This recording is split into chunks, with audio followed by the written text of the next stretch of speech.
Depression is a mood disorder that affects daily life. Today on Wanja's Health Diary, we'll talk about depression and how to treat and manage it. Welcome, Professor. Thank you. As we tackle depression, introduce yourself and take us through. What is it? My name is Lukoye Atwoli, Professor of Psychiatry and Dean of the Medical College at the Aga Khan University, East Africa. I am also Associate Director of the Brain and Mind Institute at the Aga Khan University. So speaking about depression, depression is a mental illness that primarily affects your mood. And it affects your mood in the sense that a person with depression is most of the days, most of the time, having a low mood, no matter what's happening around them. And often there is absolutely no reason why they're feeling the way they're feeling, except that they have depression. And because it affects the mood, then it affects many other facets of an individual's life, including what we call vegetative functions like sleep, appetite, energy, and so on. So somebody would have very low energy most of the time. Sleep will change. Some people might sleep more than usual, some people might sleep less than usual. Appetite might be more or less, and so on. And then there are these symptoms that we call cognitive symptoms that affect how you think, which includes slowing of your thought process, having predominantly negative thoughts, and sometimes thinking about the worthlessness of life, feeling hopeless. And it could go to the extent of starting to feel that you're better off dead, or of even thinking about killing yourself or trying to kill yourself. So in order for somebody to be said to have depression, it's not any one of those things. It's a constellation of them. And they would be occurring wherever that person is, no matter what else is happening. So they're not situational, they're not dependent on who they are with. They are there most of the time, almost every day. And it's several of those symptoms being present. Okay. Then we would say that this person is in a depressive episode. Now, it might not make sense at first glance, but so a depressive episode is different from major depressive disorder, the disorder itself.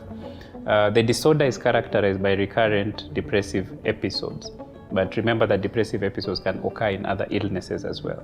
But in depression, the depressive episodes will be the characteristic feature that affects the individual without any other mood changes like elevation or other problems around the mood. Okay. Yeah, and it is a very common illness. Yes, let's talk about the numbers, and as we also then demystify whether it runs in families. Okay. So it's a very common illness. I think some studies have said that as many as 1 in 4 people will experience a depressive episode in the course of their lives, of varying severities. So it is pretty common, together with anxiety disorder and substance use disorders. And so these are the commonest mental illnesses that you'll find in most of our communities. And just before I talk about whether it runs in families, it's important to note that people might think that, it's depression, we can ignore it. The guy can just lock themselves up somewhere and then they'll get better. A proportion of people will actually get better indeed, but then depression kills. And depression kills usually via suicide, but also via other chronic physical conditions that become associated with depression. Depression increases your risk of cardiovascular problems. Depression increases your risk of, even respiratory problems. Depression increases your risk of other metabolic conditions, including diabetes and so on. And people with depression, which is untreated, will die earlier than people without depression for all sorts of causes. Okay. Is it running in families? Running in families is an interesting way of putting things. So we think about conditions like sickle cell disease running in families. We think about these genetic conditions which run in families in that sense. So depression does not run in families in that sense. However, the risk of getting depression is greater if there are other people with depression in your family. So the risk of getting depression is higher if you have other people with any mood disorder in your family.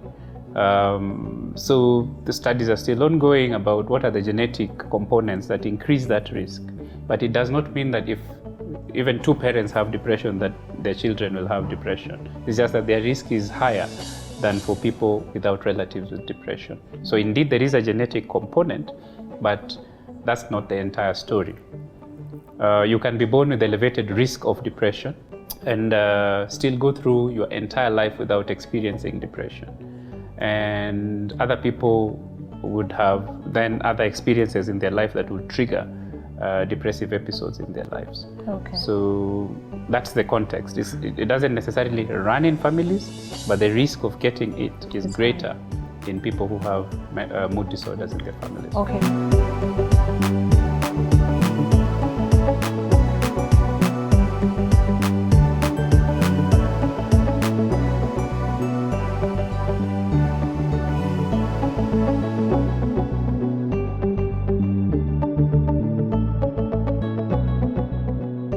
Looking at men and women, which of the two have a higher chance of prevalence, rather, of mood disorder, specifically depression? Yeah. So the risk of depression is greater among women than among men.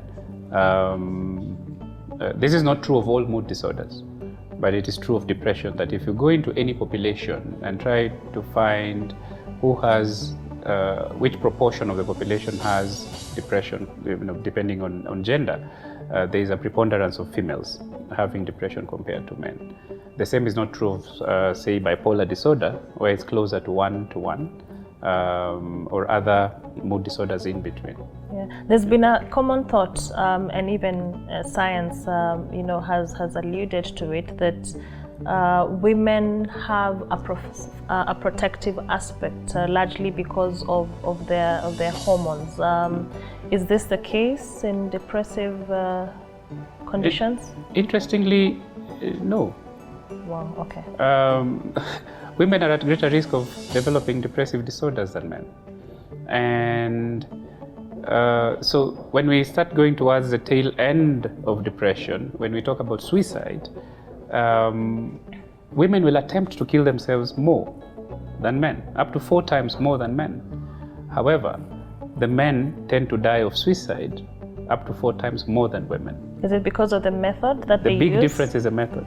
The biggest difference is a method, that men will probably choose methods that are more likely to be lethal than women. It's not a conscious decision that somebody says, that a woman decides, I'm taking a method that is less likely to be lethal.